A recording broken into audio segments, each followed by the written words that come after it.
오늘 읽은 구절은 사대교회에게 주신 말씀입니다. 계속해서 읽어보면 사대교회 성도들 향한 예수님의 바람, 또 예수님의 기대를 알 수가 있어요. 저는 이 말씀 읽으면서 예수님의 바람과 기대를 이렇게 들었습니다. 생명력 있는 삶. 그러니까 예수님은 우리가 생명력 있는 삶을 살기를 원하십니다. 여기 초점을 맞추어서 본 말씀을 따라 말씀을 선포하겠습니다. 세 포인트로 나누어서 말씀을 선포한 첫 번째 포인트입니다. 죽은 자처럼 살지 말고 살아있는 자처럼 살라. 1절 말씀 함께 읽겠습니다. 사대교회의 사자에게 편지하라. 하나님의 7영과 7뼈를 가지신 이가 이르시되 내가 내 행위를 아노니 내가 살았다는 이름은 가졌으나 죽은 자로다. 7영을 붙잡고 7뼈를 가지신 이는 예수님을 가리킵니다. 7영은 성령님을 가리키고 7뼈는 교회에서 말씀을 선포하는 전달자들을 가리키죠. 그러니까 성령님을 보내시고 성령님을 통해서 무엇을 하시는가? 말씀하시죠. 교회 세운 사역자들을 통해 무엇을 하신가? 말씀하시죠. 예수님께서는 말씀을 하시죠. 근데 핵심이 무엇이냐? 아주 중요한 말씀이 기록되어 있어요. 내가 네 행위를 아노니. 굉장히 중요한 구절입니다. 그러니까 지금 사대교회에게 주시는 말씀은 무엇에 대한 메시지인가? 행위에 대한 메시지입니다. 그러니까 우리가 구원받은 백성으로서 이 땅 가운데 어떻게 행동할 것인가? 행동, 행함, 행위에 대한 말씀이죠. 그러니까 이렇게 말씀하십니다. 내가 살았다는 이름은 가졌으나 죽은 자로다. 무슨 뜻입니까? 겉은 멀쩡하게 보이는데 실제로 속은 망가져 있다라는 거예요. 그러니까 예수 믿는 사람으로서 행동이 엉망이다, 이런 말씀입니다. 우리말에 빛 좋은 개살구라는 말이 있어요. 빛은 좋고 맛있어 보이는데 실제로 보이니까 별 볼일 없다라는 거죠. 행위가 그렇다는 거예요. 그러니까 오늘 말씀은 예수님과의 근본적인 관계, 영생, 구원, 그 다음에 심판, 그 말씀이 아니라 예수님을 이미 믿은 사람, 구원받은 사람, 생명을 얻은 사람이 이 땅에서 어떻게 살아가는가에 대한 말씀입니다. 그러니까 생명력을 가졌느냐, 생명력을 잃었느냐의 문제이죠. 예수님은 어떻게 우리가 살기를 원하시는가? 이렇게 정리할 수 있습니다. 나는 내가 살아있는 그리스도인으로 살기를 바란다. 나는 내가 살아있는 그리스도인으로 살기를 바란다 라는 마음이에요. 제가 어릴 때 방학이 되면 아주 많은 시간을 강이나 내과에서 지냈습니다. 제가 자란 곳에는 강이 많았어요. 내과도 많았습니다. 저수도 있었습니다. 수영도 하고 물고기도 잡았죠. 강에는 물고기가 참 여러 종류가 있습니다. 바다만큼 많은 종류가 있지는 않지만 굉장히 많은 종류가 있어요. 다양한 종류가 있죠. 붕어, 피라미, 쏘가리, 빠가사리, 뭐 이런, 들어본지 모르겠는데 그런 이름이 있습니다. 특히 모래무지라는 물고기가 있어요. 거의 색깔이 모래와 비슷합니다. 그래서 찾아내기가 참 힘들어요. 움직이는 모습도 굉장히 다른 물고기가 달라요. 다른 물고기는 유유히 헤엄을 치는데 모래무지는 모래에 딱 붙어 있습니다. 그러다가 사람이 접근하면 갑자기 바바박 하면서 다른 장소로 이동해서 또 가만히 있습니다. 많은 물고기가 있었어요. 근데 지금 생각해 보니까 그 물고기는 딱 두 종류밖에 없습니다. 죽은 물고기, 살아있는 물고기. 죽은 물고기와 살아있는 물고기는 중요한 차이점이 있습니다. 크기가 차이 나는가? 그렇지 않아요. 빛깔이 차이 나는가? 그것도 아니에요. 무엇이 차이 나는가? 죽은 물고기는 물결이 치는 대로 움직입니다. 아무리 큰 물고기라도 죽은 물고기는 그냥 둥둥 떠서 내려옵니다. 그러나 살아있는 물고기는 물결을 거슬러 치고 올라갑니다. 아무리 작은 물고기도 살아있는 물고기는 물결에 따라 이리저리 흔들리지 않고 본인이 가고자 하는 곳으로 움직이죠. 살아있는 물고기는 환경에 따라 왔다 갔다 하는 것이 아니라 환경의 지배를 당하지 않고 치고 올라간다라는 사실이죠. 제가 아주 오래전에 아우니치를 가다가 시골 식당에 들어갔습니다. 고속도로를 타고 이렇게 가면 휴게소에서 밥을 먹는데, 요즘 휴게소는 밥이 맛있지만 그 당시 휴게소는 맛없는 건 아니지만 그렇게 썩 맛있다고는 할 수 없는 식당들이 많았죠. 그래서 이 인터체인지를 딱 나가면 그 근처에 맛있는 식당들이 있습니다. 그 당시에 저는 정보로 이제 어느 인터체인지 빠져나가면 어느 식당이 맛있다는 걸 대단히 많이 알고 있었죠. 그래서 가서 음식을 시켰는데, 놀랍게도 그 주인 어르신이 뒤에 텃밭에 가서 바로 풋고추를 따다가 바가지에 씻어서 저에게 갖다 주었습니다. 먹었는데요, 바로 냉장고에서 꺼낸 풋고추보다 훨씬 맛있었어요. 아삭아삭하고 신선했습니다. 궁금했어요. 떼약볕이 내리쬐는 그 날씨라면 그 풋고추도 그렇게 뜨거워야 하는데 그렇지가 않았습니다. 왜 그럴까? 살아있었기 때문입니다. 방금 전까지 살아있었기 때문에 그렇습니다. 살아있는 존재는 환경의 지배를 받지 않죠. 그 자체의 신선도를 유지하고 있었습니다. 신기한 것은 그 떼약볕이 내리쬐는 한여름에도, 제가 어릴 때 수박이나 참외밭에 참 많이 있었는데 바로 딴 수박은 신선한 거예요. 바로 딴 참외는 정말 냉장고에 있는 것보다 훨씬 더 신선합니다. 왜? 생명력이 있기 때문에 그렇습니다. 사람의 몸도 그렇습니다. 사람의 몸도, 살아있는 몸은 36.5도, 많이 올라가야 3도, 많이 내려가 2도, 큰일 나는 거죠. 그 정도는 유지합니다. 그러나 죽은 몸은 온도가 내려가면 얼어버립니다. 죽은 몸은 온도가 올라가면 몸도 올라가는 거죠.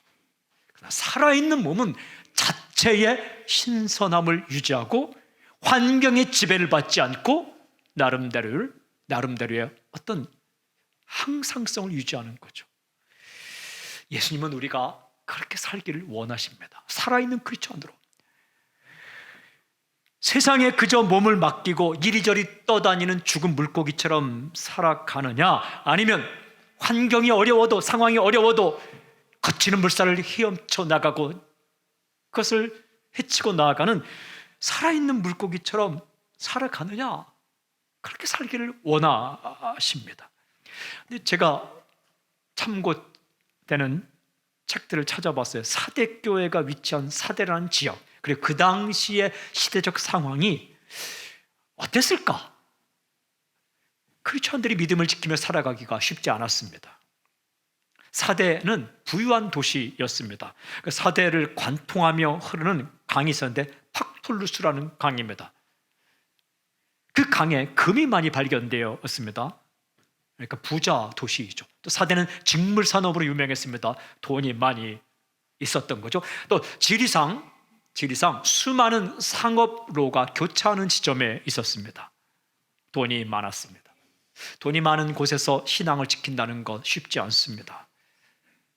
돈이 없는 곳에서 신앙을 지킨다는 것도 어렵고, 돈이 많은 곳에서 신앙을 지킨다는 것도 쉽지가 않아요. 게다가 사대에는 우상을 숭배하는 신전들이 많았습니다. 결코 쉽지 않은 상황입니다. 그래도 예수님은 죽은 신앙이 아니라 살아있는 신앙인으로 살기를 원하시는 거예요. 질문이 있어요. 살아있는 생명력 있는 삶을 살기 위하여 어떻게 해야 할까?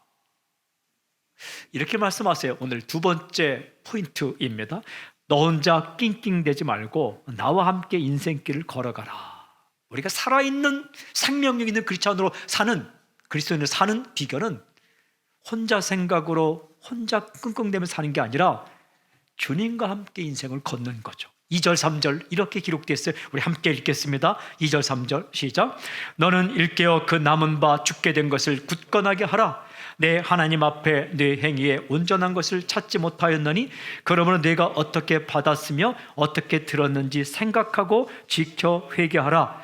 만일 일깨지 아니하면 내가 도둑같이 이르리니 어느 때에 내게 이르는지 내가 알지 못하리라. 살기 위해서, 살아있는 그리스도인으로 살기 위해서 행해야 할 행동 5가지가 명령형으로 나와 있어요.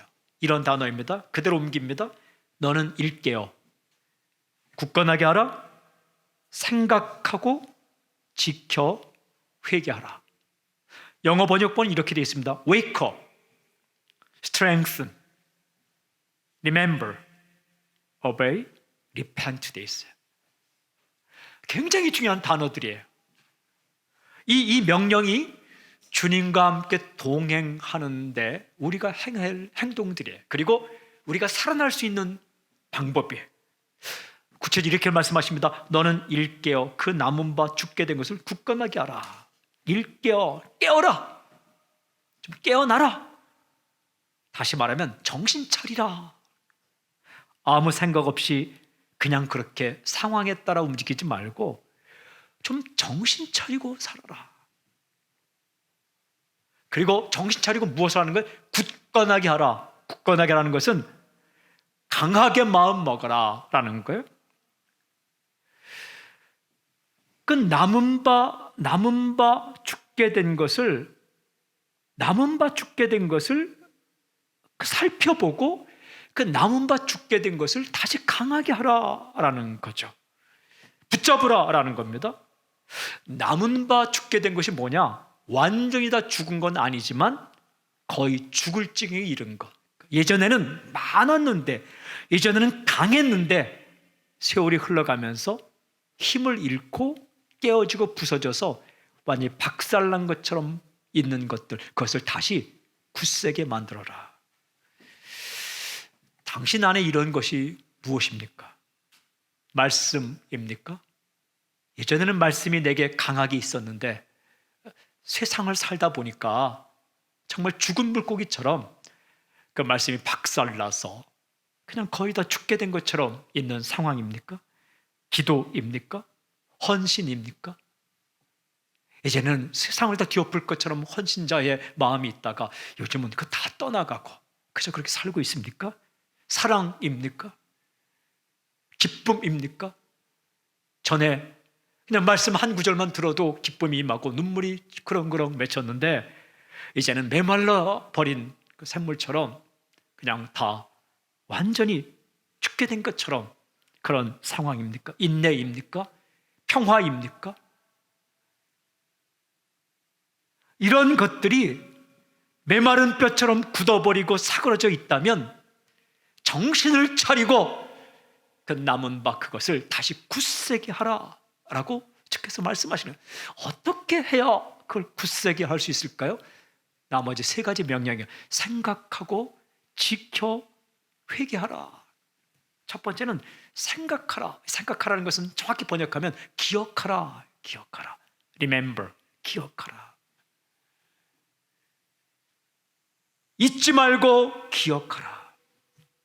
까먹지 말고 기억하라. 잊어버리지 말고 기억하라. 그리고 두 번째는 지키라. 지키라는 것은 이거 놓치면 죽을 것 같은 마음으로 꽉 붙잡아라. 이거 놓치면, 내가 이거 놓치면 죽을 것 같은 마음으로 꽉 붙들어라. 절대로 놓지 말고 그것을 붙잡아라. 회개하라라는 것은 거기로 돌아서라. 여러분, 잊지 말고 기억할 그것, 이거 놓치면 죽을 것 같은 심정으로 꽉 붙들어야 할 그것, 그리고 항상 돌아가야 할 그것, 그것이 무엇인가? 오늘 말씀 보면 아주 중요한 구절이 있어요. 뇌가 어떻게 받았으며 어떻게 들었는지. 이 말은 뇌가 받은 것, 뇌가 들은 것이라는 뜻이에요. 받은 것, 들은 것. 그게 뭡니까? 예수님의 말씀입니다. 받은 것, 들은 것. 그 말씀을 듣고 말씀을 받았어요. 그걸 기억하라는 거예요. 그걸 붙들라는 말씀입니다. 그리고 거기로 돌아가라라는 말씀이에요. 정신 차리고 마음을 강하게 하고, 아무리 환경이 어려워도, 아무리 상황이 어려워도, 아무리 형편이 어려워도 wake up, 깨어나서 정신 차리고 마음을 굳세게 하고, 뭘 기억하라? 말씀을 기억하라. 무엇을 붙잡으라? 말씀을 붙잡으라.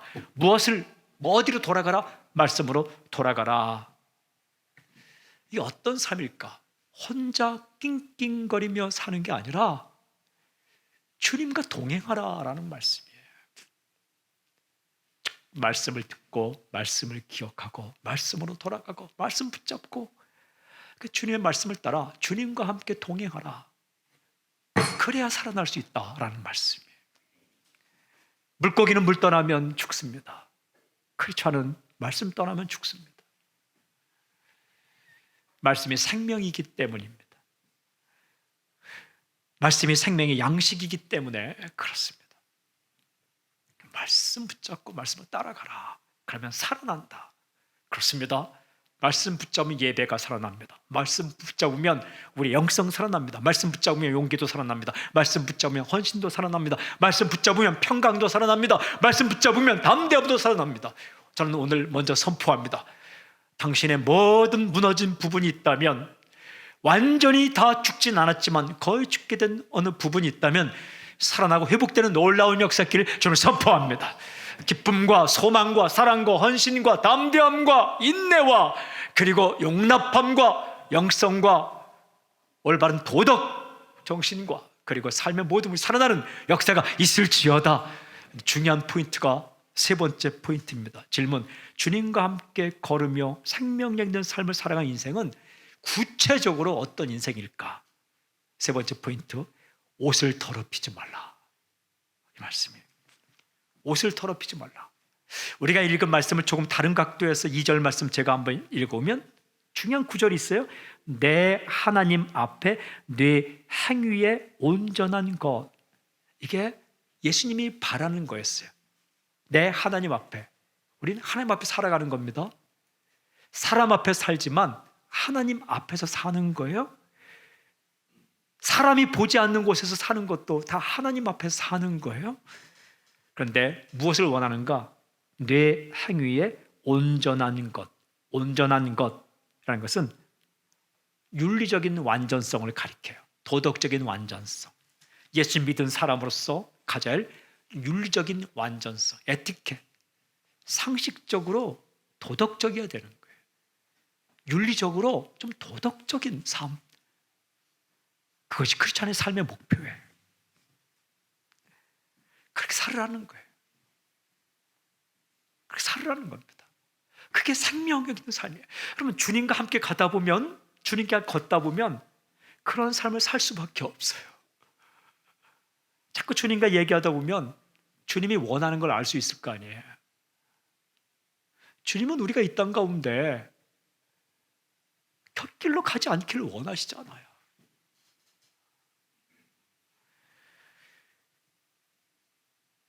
근데 왜 그렇게 살아야 되는가? 3절에 이렇게 돼 있어요. 만일 일깨지 아니하면 내가 도둑같이 이르리니 어느 때 내게 이르는지 내가 알지 못하리라. 예수님께서 다시 오실 것이기 때문입니다. 언제 오실까?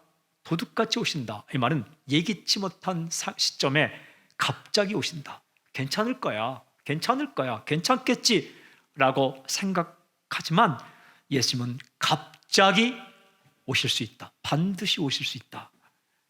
그러니까 어떻게 살기를 원하신가? 오늘도 정신 차리고 살기를 원한다는 거예요. 어떻게 사느냐? 이렇게 말씀하십니다. 옷을 더럽히지 말라. 4절 말씀에 이렇게 되어 있어요. 그러나 사대에 그 옷을 더럽히지 아니한 자 몇 명이 내게 있어 흰 옷을 입고 나와 함께 다니리니 그들은 합당한 자인 연고라. 굉장히 중요한 말씀이에요. 끝부분에 합당한 자, 합당하다는 것은 내 마음에 딱 든다. 어떤 사람인가? 그 옷을 더럽히지 아니한 자. 옷이라는 것은 어떤 사람의 도덕적, 영적 상태를 가리킵니다. 더러운 옷은 죄, 깨끗한 옷은 성결함, 거룩함, 깨끗함. 근데 굉장히 중요한 구절이 나와요. 흰 옷을 입고 나와 함께 다니리니. 거꾸로 말하면 나와 함께 다니는 사람의 특징은 흰 옷을 입은 사람이다. 예수님 믿으면 흰 옷을 입혀주세요. 요한계시록 7장 9절에 보면 천국에 있는 사람들은 다 흰 옷을 입고 있습니다. 7장 14절에 이 흰 옷은 무슨 뜻이냐? 죄를 어린 양의 피에 다 씻어서 깨끗하게 했다. 주님께서 우리에게 흰 옷을 입혀주었어요. 오늘 계시록에서 3장에서 흰 옷 입고 다닌다는 것은 그 옷을 좀 더럽히지 말라라는 거예요. 아무렇게나 살지 말라라는 겁니다. 더러운 게 튀었으면 빨리빨리 씻어내고 말씀으로 돌아오고 말씀으로 돌아오고 말씀으로 돌아오고 그렇게 나와 함께 걷자. 근데 이게 혼자 있으면 안 되는 거예요. 주님과 함께 동행할 때, 주님과 함께 살아갈 때 주의 말씀을 기억하고 주의 말씀을 지키고 주의 말씀을 붙잡을 때, 주의 말씀으로 돌아갈 때 자꾸만 내가 잘못된 부분이 보이고 그 더러워진 옷들을 씻어내는 거죠. 성화의 과정을 겪게 된다. 그 주님께서 원하신다. 근데 그것이 바로 생명력 있는 삶의 핵심이라는 거예요. 생명력 있는 삶의 핵심은 죄악을 멀리하며 주님과 동행하는 삶. 멋지게 살고 대단한 일을 하고 어마어마하게 거대한 프로젝트를 하는 게 생명력 있는 삶의 핵심이 아니라 예수 믿는 사람으로서 자꾸만 더럽혀지는 그 도덕적 그리고 이 생활의 오점들을 씻어내고 자꾸만 말씀으로 돌아오는 것, 이게 살아있는 삶의 핵심이다 라는 거죠. 참 이 기가 막힌 비밀이 오늘 말씀에 있어요. 대단한 사역자들도, 대단히 많은 일을 한 사역자들도 자꾸 옷이 더럽혀지면 생명력이 사라지게 돼요. 그러나 아무리 사람들이 몰라주더라도 이 옷을 더럽히지 않고 거룩하고 깨끗한 삶을 자꾸만 회복하는 사람은 그 안에 생명력이 있어요. 살아있어요. 만나서 이야기하고 보면 아, 살아있구나. 비전이 살아있고 꿈이 살아있고 사랑이 살아있고 소망이 살아있고 믿음도 살아있고 은혜도 살아있고 있구나. 근데 거창하게 보이는, 거대하게 보이는 사람인데 만나보면 야, 속은 텅 비어 있구나. 깡통이구나. 이거 깡통. 이 진짜 깡통이구나 느낄 때가 있어요. 그것은 어느 부분들이 무너져 있는 거예요. 정신을 차리고 마음을 강하게 해서 무엇을 기억하라? 내가 받은 것 들은 거 말씀을 기억하라. 무엇을 붙잡으라? 받은 것 들은 거 말씀을 붙잡으라. 그리고 어디로 돌아가라? 말씀으로 돌아가라. 그래서 살기를 원하시는 거죠. 그 마음을 담아서 5절 6절 주님은 이렇게 말씀하세요. 이기는 자는 이와 같이 흰 옷을 입을 것이요 내가 그 이름을 생명책에서 결코 지우지 아니하고 그 이름을 내 아버지 앞과 그의 천사들 앞에서 시인하리라. 귀 있는 자는 성령이 교회들에게 하시는 말씀을 들을지어다. 이기기를 원하십니다. 이름이 생명책에 기록된 자, 이미 흰 옷을 입은 자, 그리고 주님께서 시인하는 자의 특징은 이 땅 가운데 승리하며 살기를 원하신다. 승리의 비결은 거룩이다. 승리의 비결은 성결이다. 승리의 비결은 깨끗합니다. 사랑하는 여러분, 다른 사람의 인생과 비교해서 좌절하거나 낙심하지 마십시오.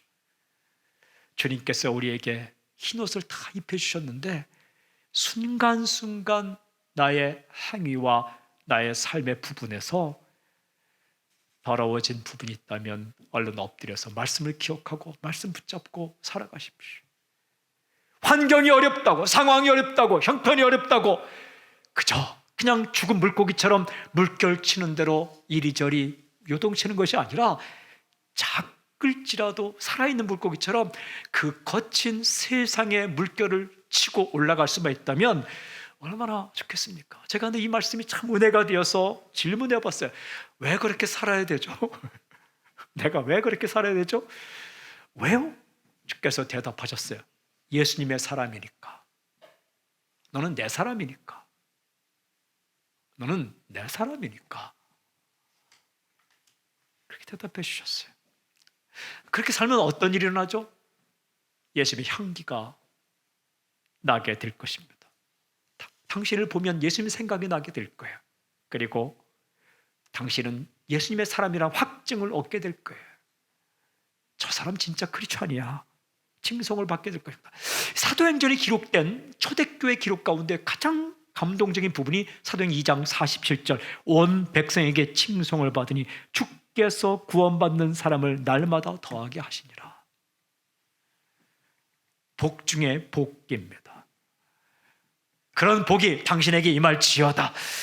이 말씀을 묵상하고 기도하고 묵상하고 기도하고 또 묵상하고 기도하고, 지난 한 주간은 주일 말씀 묵상하고 기도하고, 그리고 다음 한 주간 동안 큐티 그 영상 특별 새벽 기도하고 묵상하고 기도하고 또 쓰고, 또 시간이 있어서 다음 주 주일 예배까지 또 이렇게 묵상하고 기도하고 그러는데, 오늘 특별히 생명력 있는 삶, 이 제목으로 묵상하는데, 제가 예전에 지도했던 청년 가운데 아름답고 정말 영적인 곡들을 작곡한 작곡자가 있는데, 그 사역자가 작곡한 찬양 가운데 여호와의 유월절이라는 곡이 마음속에 이렇게 생각났어요. 혼자 많이 불렀어요. 그 찬양곡 가운데 이런 가사가 있더라고요. 내 주를 향한 사랑과 그 신뢰가 사그러져 갈 때 하늘로부터 이곳에 장막이 덮이네. 그러니까 주님을 향한 사랑과 신뢰가 사그러져 갈 때, 그럴 수 있는 거죠. 그때 하늘로부터 장막이 덮이네. 후렴이 마음에 들어왔어요. 이곳을 덮으소서, 이곳을 비추소서. 내 안에 무너졌던 모든 소망 다 회복되리니 이곳을 지나소서, 이곳을 만지소서. 내 안에 죽어가는 모든 예배 다 살아나리라, 다 살아나리라. 이 찬양이 생각나서 혼자 부르고 또 불렀습니다. 이 간구와 이 사건이 오늘 예배드리는 당신에게 일어나길 주님을 선포합니다. 살아날지어다. 무너진 부분이 있다면 살아날지어다. 소망과 꿈도 살아날지어다. 믿음도 살아날지어다. 그리고 사랑도 살아날지어다. 헌신의 마음도 살아날지어다. 담대함도 살아날지어다. 상황의 지배를 받지 않고, 형편의 지배를 받지 않고 생명력 있는 삶, 그런 삶을 살아가는 당신이 되길 주님을 선포합니다. 그렇게 행하실 주님을 찬양합니다. 할렐루야, 아멘.